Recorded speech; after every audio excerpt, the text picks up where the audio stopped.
When I'm ready to create my works cited page at the end of my essay, here are the steps you'll go through to do that. So if this is the end of my essay, I need to get the works cited on a new page.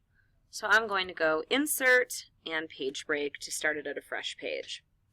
By looking at my sample essays from OWL, I know that in Chicago style you center it, and it is bibliography, as opposed to works cited like it is in MLA. You can also look back at that sample and know that these go in alphabetical order, and it's hanging indent, meaning the first line is not indented, but if a source takes more than one line, then the second and third lines are.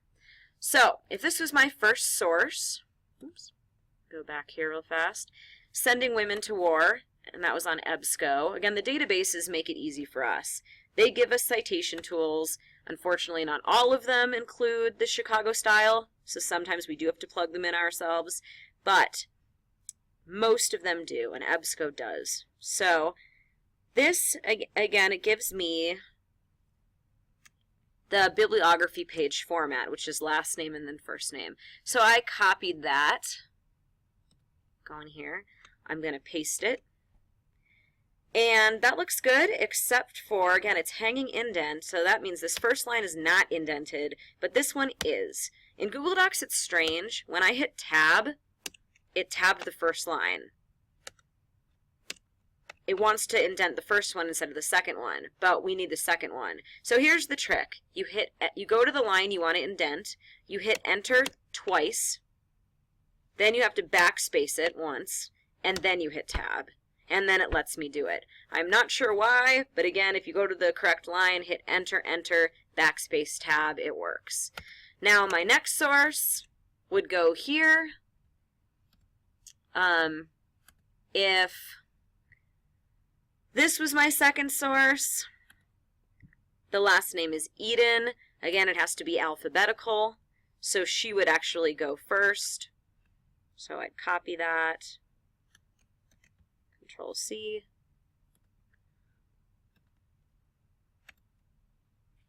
Control V. Again, it didn't indent it for me, so I have to do it myself. Enter, Enter, backspace, Tab. Same thing here. Enter. Oh, I just hit Enter and it went over for me, so that's nice. Oh, I see. It combined these two. That's not what I meant to do. So I will fix that.